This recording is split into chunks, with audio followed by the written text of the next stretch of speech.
what is. Hmm. See, that is what you need to understand. Agency principle, how it is applied there in the Yes, sir. partnership concept, partnership agreement. Because this is now another advanced contract. It's a super advanced Yes, sir. contract, you must say. Yes, sir. Okay, so now let's go to the next point. We were discussing, this one now. Yes, yes. That is the relationship. Yes, we have done. So now let's ask the question. Now, can a minor be a partner in the partnership firm or not? That is the question. That is one of the most important, fundamental, crucial, question. Because see, we have understood in the law of contract that minor, through his guardian, or minor for his, necessary, out of necessity, if he is entering into a contract, then that is a valid contract. Okay, so now the question is that whether that particular basic principles allows minor to become a partner in the partnership firm or not. That is the question. So let's understand minor partner. Now, for to understand these things, we need to understand section 30 in a very, very minutely. What it says that a person who is a minor, according to the law to which he is subject, may not be a partner in a firm, but with the consent of all the partners for the time being, may be admitted to the benefits of partnership. Is that clear? So, out of necessity is considered. Now, okay. Now, the next question is that what about the liability? Is he liable for all this? Like, we understood that acting on behalf of all means joint and several. So, in this acting for all and joint and several is concerned, does that means minor is also liable for any kind of, loss, or any, third party through the partnership firm? Now, that is the question which we need No, to sir. answer. So you answer correctly, but for that you need a logical reasoning. So let's understand that thing. Okay, there must be at least two partners, before a minor can be admitted to the benefits of the partnership. Okay, so like one minor and one major cannot constitute partnership agreement. So therefore, there must be two partners. They have constituted the partnership agreement, and then minor is admitted to that particular partnership as a third partner, but as a minor partner. Okay, as a minor is incompetent to contract, and therefore, you know therefore, a contract of partnership cannot be entered into with a minor. Where it has mentioned, now you must go through with this case. That is, Lakshmi Narayan versus Beni Ram. Okay. Now let us understand what are the rights of the minor. So section 30, section 2 says that minor has a right, such right, to such share of the property and of the profits of the firm as may be agreed upon, and he may have access to and inspect and copy any of the accounts of the firm. So basically, there are two things. As per law, partnership act, minor is having access only to the accounting books and not any other books. But if partnership agreement says that minor can have access to the other documents along with accounting documents, then he can have access to that other kind of books. Okay, it means that he has no right of access to other books. You got my point? So partnership act gives only one book access, that is the accounting book, and nothing else. Okay, this is how it has been very clearly mentioned. So now, rights of the minor in a firm under section 31, 30.2, 30.4, and 30.8 are as follows. may be admitted to the benefit of the partnership with the consent of the partners for the time being. Okay, has the right to such share of the property and of the profits of the firm as agreed upon, and has a right to inspect and copy any of the accounts of the firm, has a right on severance to sue for accounts. Severance means what?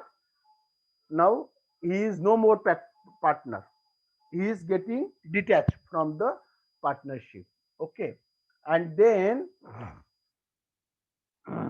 on attending majority, he may elect to become partner, and he will be entitled to the share to which he was entitled as a minor. On attending maturity, he may elect not to become partner, in which case his share is not liable for any acts of the firm done after the date of the public notice that he has elected not to become a partner.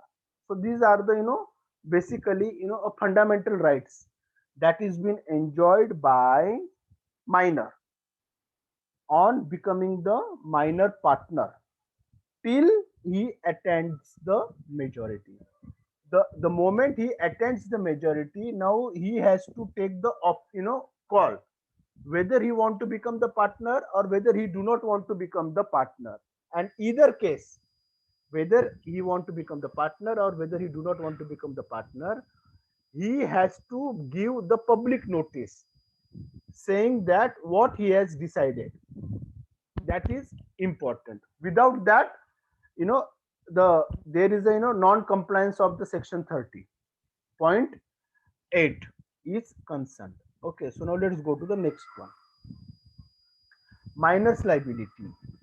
He may have his share in the firm attached for the acts of the firm unless within 6 months of his attending majority he elects not to become a partner, he will be liable as a partner. Very clear now. Where a minor on attending majority has elected to become a partner, he becomes personally liable to third parties for all acts of the firm done since he was admitted to the benefits of the partnership. Where it has mentioned section 30, subsection 7, subclause A. Okay, now under the section 30, the liability of minor can be put into two parts. First, liability during minority and liability after attaining the age of majority. So first, liability during minority. Minor share in the property of the firm is liable for the obligations of the firm. The liability of the minor is thus confined to what belongs to him as his share in the profit and property of the firm. Neither he is personally liable nor is his private property from which you can take this particular liability. Where it has mentioned, this has been mentioned in the landmark case law, that is Adapalli Nageshwara Rao versus Commissioner of Income Tax, Andhra Pradesh case law. In the case he contributes capital or is entitled to get benefit in the profit of the firm, it is to that extent that liability can be fastened on the minor. But in no case the person of the minor or his other property which he has not brought into the assets of the partnership can be held liable. Where it has decided, this principle has been decided in the Sannyasi Charan Mandal versus Ashutosh Ghosh, Calcutta case. That is West Bengal. Okay. Now the second, liability after attending majority. So now that is section 30, subsection 5. What it says that minor is given 6 months time to decide whether he should leave the firm or continue in it by becoming a full-fledged partner. Okay, he has to decide that. And if he do not decide, automatically he will be admitted as a partner. That is the due process. That is the due process through which it is very clear that if he is not saying anything and 6 months are over, then he is becoming partner automatically. But if he do not want to become the partner, then he has to inform, and also he has to give the notice. This is the procedure. Okay, now let's go to the next one. Under section 30, if a minor after attending majority does in fact act as a partner before giving public notice, he will be liable to third parties on the principles of holding out. So, what he generally did, what he holds out, he holds out that now he want to become the partner and he already became partner. This is what he has holded out. Okay. To be precise, the rule is that if a minor, after attending majority, represents or allows others to represent him to third parties to be a partner in a firm, he is responsible as a partner according to section 28 of the Partnership Act. The essentials for the application of the doctrine of holding out are, we already gone through. There were also three, uh, uh, essential features. Here also they are repeating the same thing. So what is the holding out essentials? There must be a representation made or support to be made by the persons holding out. It must have been relied on by the other person. It is immaterial whether the person making the representation does or does not know that it has reached the person so giving credit. And third, credit must have been given to the partnership on the faith of representation, that you are the partner and you are representing the partnership firm. Clear? Any doubt? Sir, Ah, sir, after attaining a majority, mm. by how many days or months does he have to give a public notice that Within what is six the months. decision? Within 6 months. Months. Mm. Okay. So he has to communicate what he has decided. So public notice is important. Whether he want to become the partner, whether he do not want to become the partner, whatever. But what he has decided, for that reason, public notice is important. How then public will be able to know what he has decided? Are you getting my point? Yes, sir. Yes. So now let's go to the next one. Now, what is the authority of a partner? So there are basically two, implied and express. So let us understand implied. The power to do useful acts is called the implied authority. The power of the partner as an agent to represent the firm for its business purposes is called his implied authority. It arises by implication of law as a legal incidence of the formation of a firm and need not be expressly conferred. So, section 19, subsection 1, subject to the provision of section 22, the act of a partner which is done to carry on in the usual way business of the kind carried on by the firm binds the firm. The authority of a partner to bind the firm conferred by this section is called his implied authority. So the question here is that what is necessary for the usual conduct of partnership business? That is the limit of each partner's general authority. He is the general agent of the firm, but he is not more than that. So, what are the essentials for the implied authority? First, the act must have been done by the partner in his capacity as partner, both within the scope of the partnership business and within the scope of his actual or implied authority in his character of a partner in order to bind the firm. Second, act done on behalf of the firm and not on the partner's own behalf or for his personal benefit or for the personal reason, and and within the scope of the business of the firm, not for the personal gain, not for the personal benefit, not for the personal reason. Okay. If the matter is outside the business of the firm, it must be either proved first that the particular transaction had been authorized and that the other partner subsequently ratified. Then and then only it will be treated as in the scope of the business of the firm. Otherwise, partnership firm and other partners are not made liable for that particular transaction or the liability arising out of that particular transaction. Clear? Now the third one. The act must be done in the firm name and not in your personal name. Okay. The act must be done to carry on the business in the usual way. Now, what do you mean by usual way?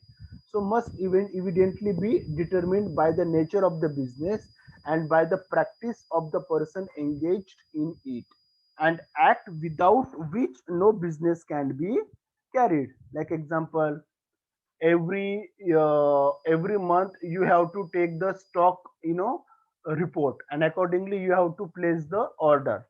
So without doing this particular process and putting up the order for the particular product, how you will be in position to do your business? Correct. So this is kind of one of the you know one particular act which requires partners to impliedly do it, you know this particular act for the doing of the business. Now, partners authority to bind firm. Now, trading and non-trading firms. So these are the difference. You must note down how many type of partnership firms can be there. So answer is two. First, trading firms, and as I told you, trading firms are having more scope compared to the non-trading. Is that clear? So more scope in the sense partners enjoys more rights. So if there is a more rights, so obligations are also more. In the non-trading firms, partners do not have more rights to enjoy. So automatically the liability is also proportionate basis. So this is how you need to understand. Okay. In the trading partnership firm, partner has a greater extent of right than the non-trading partnership firm. Okay. A trading firm has been held to be one who do particularly two things. What?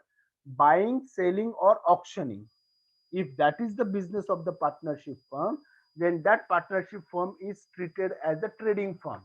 And if these three things are not done by the partnership firm, then it is been treated as non trading firm. Is that clear? So now, where it has mentioned in this Higgins versus Beauchamp. That is again the Privy Council case. A non-trading firms can be, let's take the example, they can be the solicitors, farmers, mining adventurers, quarry works, auctioneers, commission agents, and cinema firms. So what happens here? Authority to purchase and sell, power to recover money due to firm, authority to engage servants and lawyers, authority to insure firm's good. Under this, borrow money on the credit of the firm. Acknowledgement of the debt. So under the acknowledgement of a payment by a partner without special authority is binding upon the other partner. Under section 20 of the Limitation Act, a partner ipso facto has no authority to acknowledge or to make a part payment, but if he has general authority to contract debts or make payments, he has implied authority to keep the debt alive, and it is unnecessary to make out special authority. Where it has mentioned this particular principle is been recognized under the Chegmul Suganmul Sovier versus Govinda Swami Chettiar. That is the Madras case. Okay, authority to bind by negotiable instruments. So for the liability of the firm, thus the rule is that a bill of exchange or a promissory note will not be binding on a firm unless the name of the firm or names of all its member appears on the instrument. Easily, most of the time you have seen that the partnership firm or the company firm, company checkbook, every check will have at least 2 to 3 signature and not the single signature. Yes or no? Yes, sir. Why? Because this is the checks and balance. Okay, this is the checks and balance. Okay, now authority to pledge and mortgage and authority to hire any particular vehicle for the purpose of partnership firm. So these are all sort of things where partners is authorized to bind the firm, but only condition that it should be within the scope and for the use of business, partnership business, you know uh, work. That is how it has to be understood very clear. Now, on which particular things the partner do not have authority? So no authority. Partner is not having authority on these following things. So let us understand. It has been discussed by section 19 and especially subsection 2. So what it says that it imposes certain restrictions upon the scope of a partner's implied authority. They are statutory restrictions and are distinguishable from those which can be imposed under section 20 by an agreement of the partner. They cannot say that they were not aware of them. It is their duty to know, and ignorance is no excuse.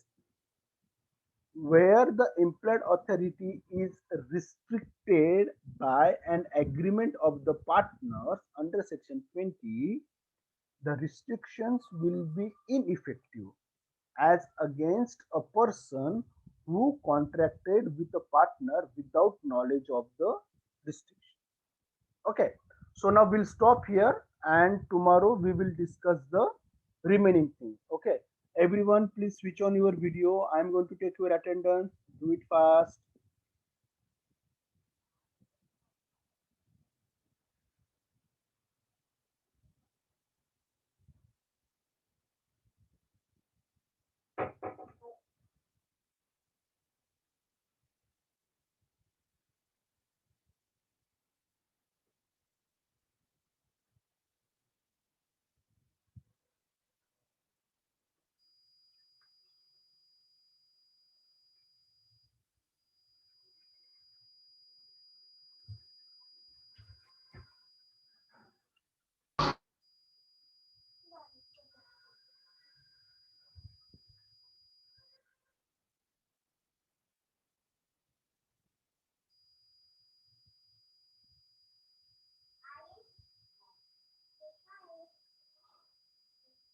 Okay, let's start attendance. Devansh, Yes, sir. Devam, Apur. Present, sir. Who? Apur or Devam? Apurva, sir. Okay, Kishan, Rucha, Present, sir.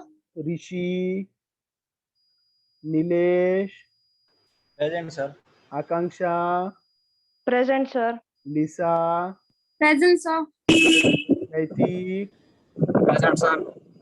Naman, Harshil, Present, sir. Divya, Present, sir. Yash, Present, sir. Lacey Sibanda, Present, sir. Lisa John, David, Present, sir. Ambuza, Present, sir. Okay.